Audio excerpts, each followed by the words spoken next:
राधे राधे जी। सभी को नमस्ते है मेरी। सभी को राधे राधे है। स्वागत है आपका मेरे यूट्यूब चैनल पर। आज का टॉपिक बहुत ही ख़ास है। आज मैं लड्डू गोपाल जी से रिलेटेड कोई भी वीडियो नहीं है मेरी। आज मेरी वीडियो का टॉपिक है जैसे कि किताबों के बढ़ते वज़न का और नोट्स बुक का, जो कि बच्चों के स्वास्थ्य के लिए बिल्कुल भी अच्छा नहीं है। तो आज हम इसी टॉपिक पर बात करने वाले हैं कि अब आपको पता है नया एडमिशन स्टार्ट हो चुका है बच्चों का नया। तो मैं इसी बात पर बात करने वाली हूँ कि स्कूल वालों ने इतनी सारी बुक दे रखी हैं बच्चों के लिए।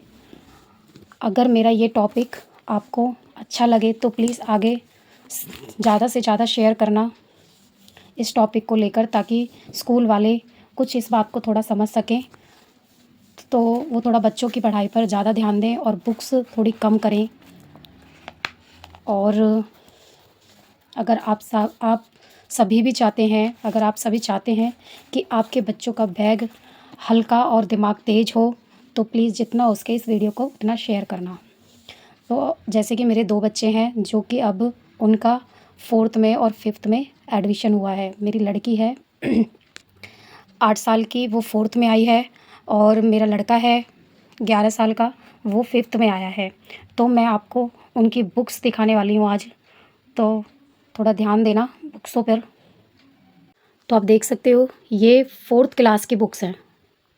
ये 4th क्लास की बुक्स हैं। इतना हैवी वज़न है इनमें कि आप अंदाज़ा नहीं लगा सकते कि बच्चों के जो कंधों पे वज़न जाता है तो उससे हाइट पे भी असर पड़ता है, और उनके पेट पे और कमर पे बहुत असर पड़ता है इनके वज़न को लेके। और जितना इन बुक्सों में वज़न है उससे ज़्यादा इन कॉपियों में वज़न है, क्योंकि जो किताबें हैं जैसे कि हिंदी रीडर हिंदी ग्रामर उसकी 2 बुक्स हो जाती हैं, और इंग्लिश ग्रामर इंग्लिश रीडर इस तरीके से उनकी 2 बुक्स हो जाती हैं।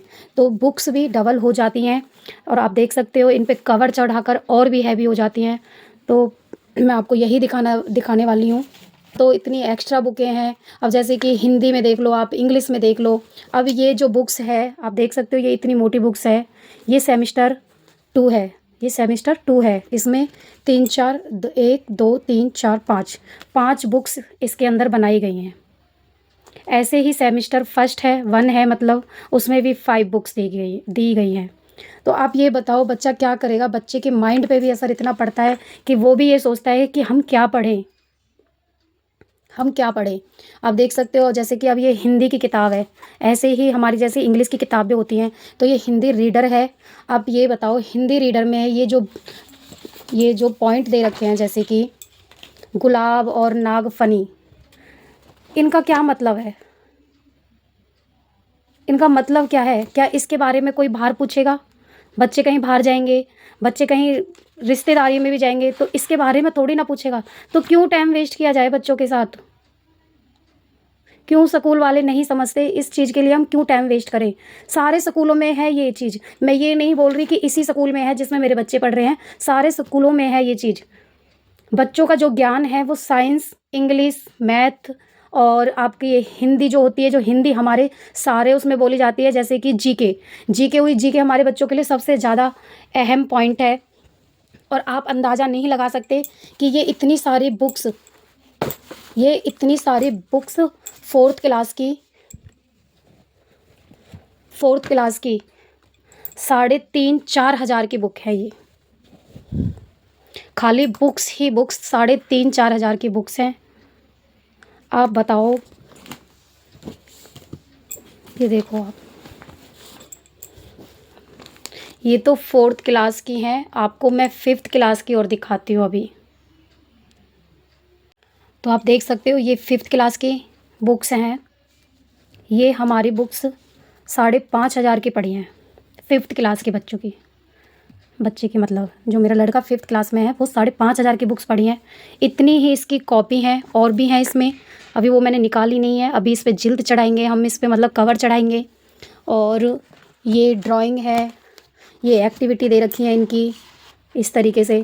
आप बताओ इतनी बुक्सों की क्या ज़रूरत है? जैसे कि ये साइंस होगी, ये मैथ होगी, चलो कोई नहीं, इसको भी देखेंगे।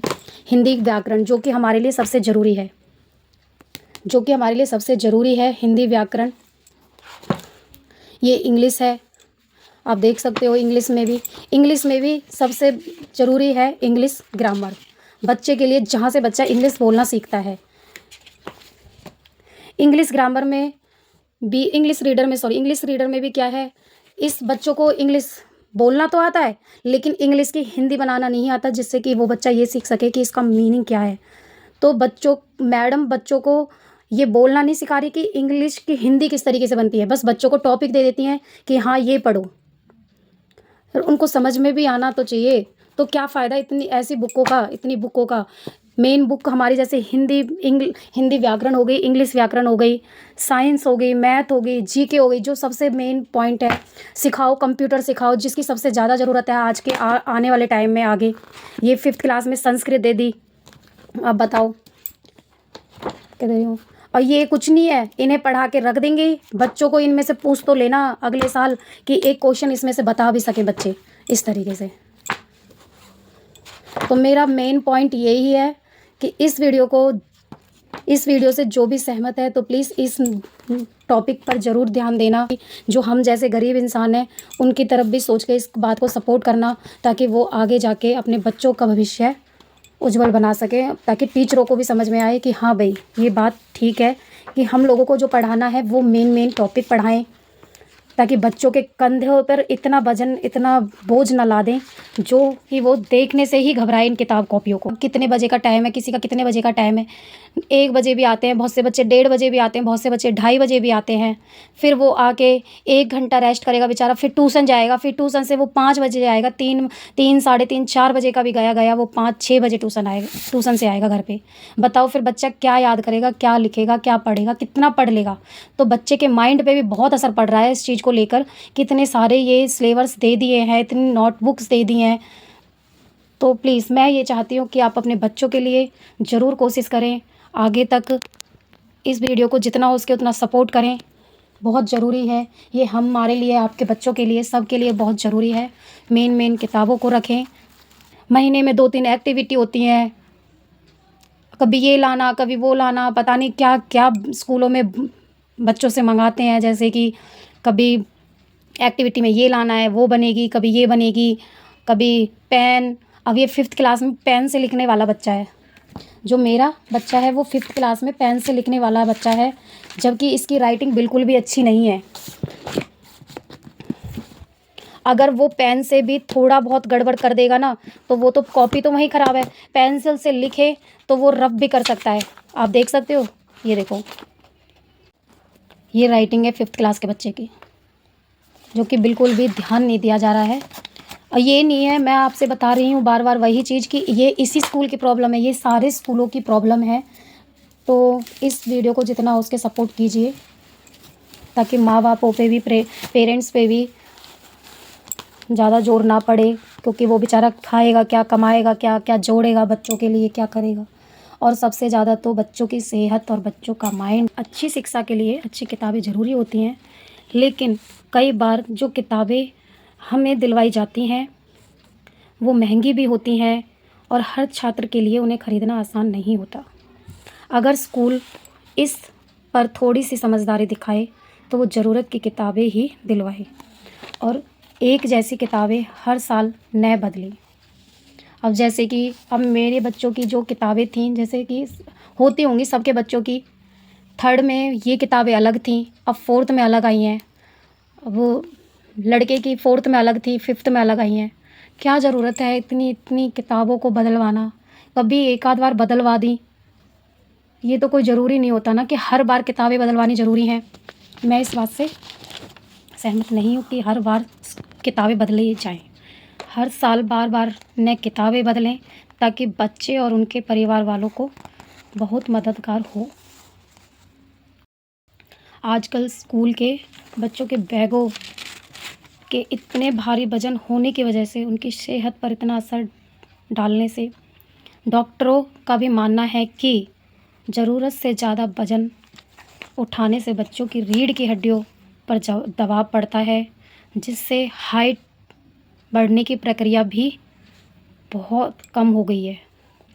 हम सभी चाहते हैं कि बच्चे आगे बढ़ें, मजबूत बने, लेकिन इसके लिए ज़रूरी है कि उनका शारीरिक विकास भी सही तरीके से हो।